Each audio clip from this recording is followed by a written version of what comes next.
আসসালামু আলাইকুম। রাতের শীর্ষ সংবাদে স্বাগত জানাচ্ছি আমি সুমনা সুমা। জাতীয় ঈদগাহে প্রধান জামাত সকাল 7:30টায় অংশ নেবেন রাষ্ট্রপতি ও প্রধানমন্ত্রী। দেশবাসীকে প্রধানমন্ত্রীর ঈদ শুভেচ্ছা, শান্তি ও সম্প্রীতির আহ্বান। প্যারিসের উদ্দেশ্যে ঢাকা ছাড়লেন ডক্টর মোহাম্মদ ইউনূস।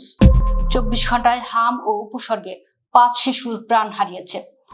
দাউ দাউ করে জ্বলছে লন্ডনের ইহুদি সুপারমার্কেট, আতঙ্কে এলাকাবাসী। কালবৈশাখী ঝড়ে বিদ্যুৎহীন সন্দ্বীপ, দুর্ভোগে হাজারো মানুষ। বিশ্ববাজারে ফের বেড়েছে জ্বালানি তেলের দাম।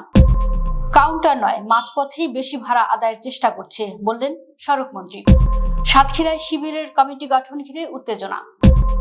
ঈদে নিরাপত্তার চাদরে ঢাকা থাকবে রাজধানী ঢাকা, মোতায়েন থাকবে 15,000 পুলিশ।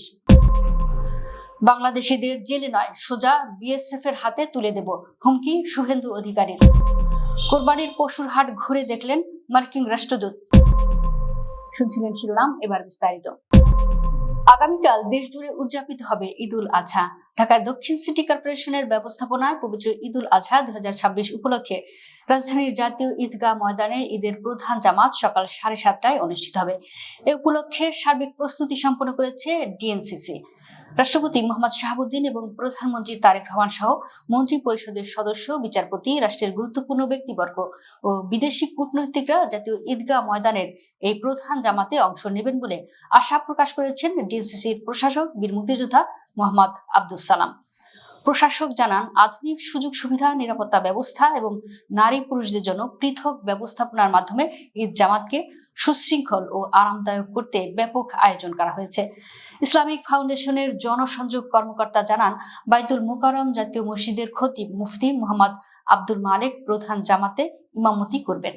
দেশবাসী সহ বিশ্বের সব মুসলমানদেরকে পবিত্র ঈদুল আজহার শুভেচ্ছা জানিয়েছেন প্রধানমন্ত্রী তারেক রহমান। পবিত্র ঈদুল আজহা উপলক্ষে দেওয়া এক বাণীতে তিনি বলেন, ত্যাগের পরাকাষ্ঠা, তাকওয়ার মহিমান্বিত পথ নির্দেশনা এবং আত্মশুদ্ধির অনন্য বার্তা সবাইকে স্মরণ করিয়ে দিয়ে বছর ঘুরে আবারও বিশ্ব মুসলিমদের দুয়ারে হাজির পবিত্র ঈদুল আজহা। আমি পবিত্র ঈদুল আজহার এই শুভক্ষণে দেশবাসী সহ বিশ্বের সব মুসলমানদেরকে জানাই ঈদ মুবারক। বিশ্ববাসীকে জানাই পবিত্র ঈদের শুভেচ্ছা। প্রধানমন্ত্রী বলেন, ত্যাগের মহিমায় উজ্জীবিত বাংলাদেশ সহ বিশ্বের সব মুসলমান পবিত্র ঈদুল আজহা উদযাপনের জন্য প্রস্তুত। ইসলামের মহিমান্বিত এই উৎসব শুধু একটি আনন্দ উৎসবই নয়, বরং তা স্রষ্টার প্রতি গভীর বিশ্বাস, আত্মনিবেদন এবং ত্যাগের এক চিরন্তন বার্তা বহন করে। মহান আল্লাহর সন্তুষ্টির উদ্দেশ্যে হযরত ইব্রাহিম আলাইহিস সালামের অটল ঈমান, নিঃশর্ত আনুগত্য এবং সর্বোচ্চ আত্মত্যাগের উজ্জ্বল দৃষ্টান্ত এই দিবসকে বিশ্ব মুসলিম উম্মার কাছে মহিমান্বিত ও গভীর তাৎপর্যপূর্ণ করে তুলেছে। তিনি বলেন, পবিত্র ঈদুল আজহায় আল্লাহর দরবারে প্রার্থনা করি তিনি যেন আমাদের ত্যাগ কবুল করেন, আমাদের মাতৃভূমি সহ সমগ্র মুসলিম বিশ্ব ও মানব জাতির জন্য শান্তি, নিরাপত্তা ও স্থিতিশীলতা দান করেন। একই সঙ্গে বিশ্বজুড়ে শান্তি, সম্প্রীতি এবং নিরাপত্তার জন্য মহান আল্লাহর দরবারে প্রার্থনা করেন প্রধানমন্ত্রী। ফ্রান্সের রাজধানী প্যারিসের উদ্দেশ্যে ঢাকা ত্যাগ করেছেন অন্তর্বর্তীকালীন সরকারের সাবেক প্রধান উপদেষ্টা ডক্টর মোহাম্মদ ইউনূস। 27 মে বুধবার সকালে 7:15টায় টার্কিশ এয়ারলাইন্সের একটি ফ্লাইটে তিনি ঢাকা ছাড়েন।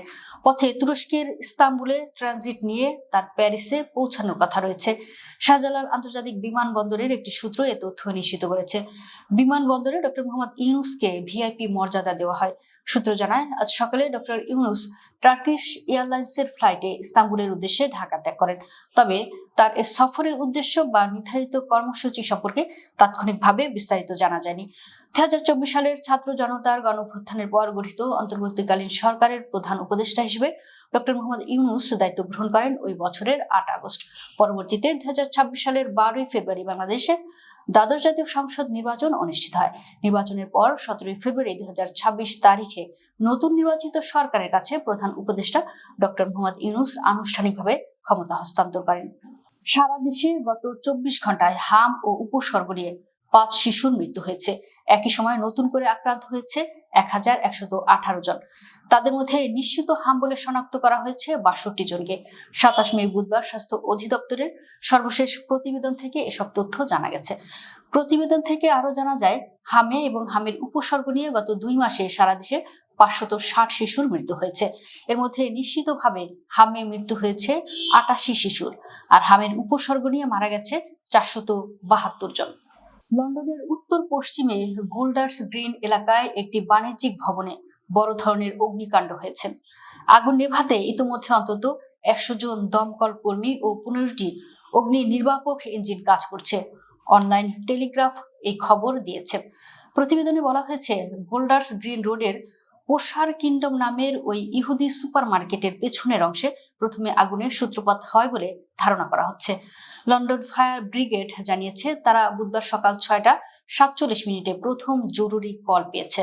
এরপর মোট 56টি কল আসে। পরিস্থিতি দ্রুত নিয়ন্ত্রণে আনতে ফ্রিঞ্জনলি, উইলেস, ড্রেন, ওয়েস্ট হ্যাম, ট্রেন্ট সহ আশেপাশের একাধিক স্টেশন থেকে ইউনিট পাঠানো হয়েছে। ঘটনাস্থলে 32 মিটার উচ্চতার টার্ন টেবল ল্যাডারও ব্যবহার করা হচ্ছে। মেট্রোপলিটন পুলিশ জানিয়েছে, এখন পর্যন্ত কোনো হতাহতের খবর পাওয়া যায়নি। হঠাৎ ধেয়ে আসা কালবৈশাখী ঝড়ের তাণ্ডবে লণ্ডভণ্ড হয়ে গেছে চট্টগ্রামের দ্বীপ উপজেলা সন্দ্বীপের বিদ্যুৎ ব্যবস্থা। ঝড়ে লাইনের উপর গাছ ও ডালপালা ভেঙে পড়ে ব্যাপক ক্ষয়ক্ষতি হওয়ায় পুরো উপজেলা বিদ্যুৎহীন হয়ে পড়েছে। বিদ্যুৎ বিভাগ জানিয়েছে, পরিস্থিতি স্বাভাবিক করতে দীর্ঘ সময় লেগে যেতে পারে। এই সংকটকালীন সময়ে সন্দ্বীপবাসীকে ধৈর্য ধারণ করার আহ্বান জানিয়েছে বিদ্যুৎ বিভাগ। আজ বুধবার সকাল 10টার দিকে হঠাৎ তীব্র ঝোড়ো হওয়া শুরু হলে মুহূর্তের মধ্যে পুরো সন্দ্বীপ বিদ্যুৎ বিচ্ছিন্ন হয়ে পড়ে। শেষ খবর পাওয়া পর্যন্ত দীর্ঘ সময় ধরে বিদ্যুৎহীন অবস্থায় রয়েছে পুরো উপজেলা। স্থানীয় সূত্রে জানা গেছে, কালবৈশাখী ঝড়ের প্রভাবে শুধু সন্দ্বীপেই নয়, বরং মূল ভূখণ্ড চট্টগ্রামের সীতাকুণ্ড ও বারবকুণ্ডের বিভিন্ন স্থানেও গাছ উপড়ে পড়েছে। এর ফলে সন্দ্বীপে বিদ্যুৎ সরবরাহের মূল উৎস 33 কেভি প্রধান সঞ্চালন লাইনটি মারাত্মকভাবে ক্ষতিগ্রস্ত হয়েছে। ঈদের আগে তেলের দাম বেড়ে যাওয়ায় মধ্যপ্রাচ্য সহ এশিয়ার বাজারগুলোতে এর প্রভাব পড়বে। যুক্তরাষ্ট্রের নতুন হামলায় ইরানের সঙ্গে সম্ভাব্য সমঝোতার আশা কমে যাওয়ায় মধ্যপ্রাচ্য পরিস্থিতি জটিল সময় পার করছে। হরমুজ প্রণালী ঘিরে চলমান সংকট এবং বাজারে অনিশ্চয়তার কারণে তেলের দাম বাড়ছে বলে মনে করছেন বিশ্লেষকরা। এর আগে গত মাসের শেষ দিকে সংঘাত ও হরমুজ প্রণালীতে জ্বালানি পরিবহন ব্যাহত হওয়ার কারণে তেলের দাম বেড়ে ব্যারেল প্রতি $126 ছাড়িয়েছিল। তবে সাম্প্রতিক সপ্তাহগুলোতে অনেক ব্যবসায়ী ধারণা করেছিলেন, কূটনৈতিক সমাধানের মাধ্যমে উপসাগরীয় দেশগুলোর আবার তেল রপ্তানি শুরু করতে পারবে। সেই প্রত্যাশায় সোমবার ব্রেন্টের দাম প্রায় $97 নেমে এসেছিল। জ্বালানি গবেষণা প্রতিষ্ঠান HFI রিসার্চ গত সপ্তাহে বলেছে, তেলের বাজার হয়তো এমন এক পর্যায়ে পৌঁছেছে যেখান থেকে দ্রুত স্বাভাবিক অবস্থায় ফেরা কঠিন হতে পারে।